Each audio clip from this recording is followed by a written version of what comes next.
This is one of the biggest empowerment scheme.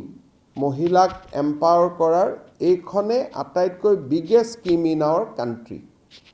ইয়াত কি হ'ব আমি আত্মসহায়ক গোটৰ মহিলাসকলক গ্ৰুপ বুলি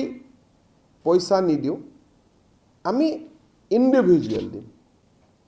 তাৰমানে 10 গৰাকী মেম্বাৰ থাকিলে 10 গৰাকীকে আমি ইন্ডিভিজুৱেলি প্ৰথমবাৰ আমি 10000 টকা দিম 10000 টকাটোৰ উপযুক্ত ব্যৱহাৰ যেতিয়া তেওঁলোকে কৰিব পাৰে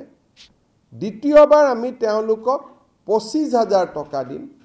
তাৰে 12500 চৰকাৰে দিব 12500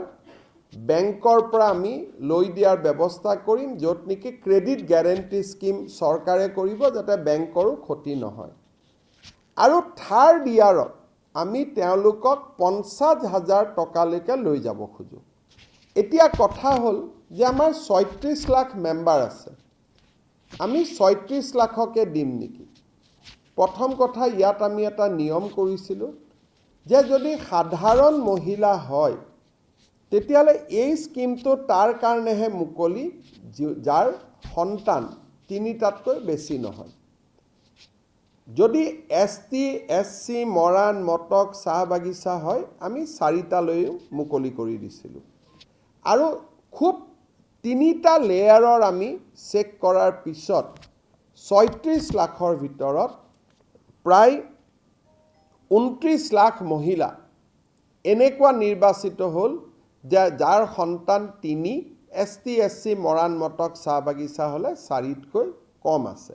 এই ফাইনেল পৰ্যায়ৰ সিলেকশনটো এতিয়া আৰম্ভ হৈছে যত 29 লাখৰ পৰা আমি 26-27 লাখ মহিলা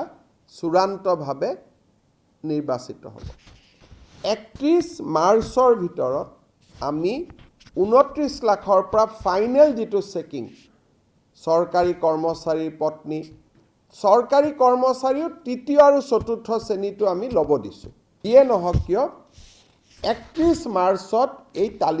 তালিকাখন আমি সমাপ্ত কৰিম ফাইনালি আমি আপলোড কৰিম যে এইখনে হিতাধিকাৰীৰ তালিকা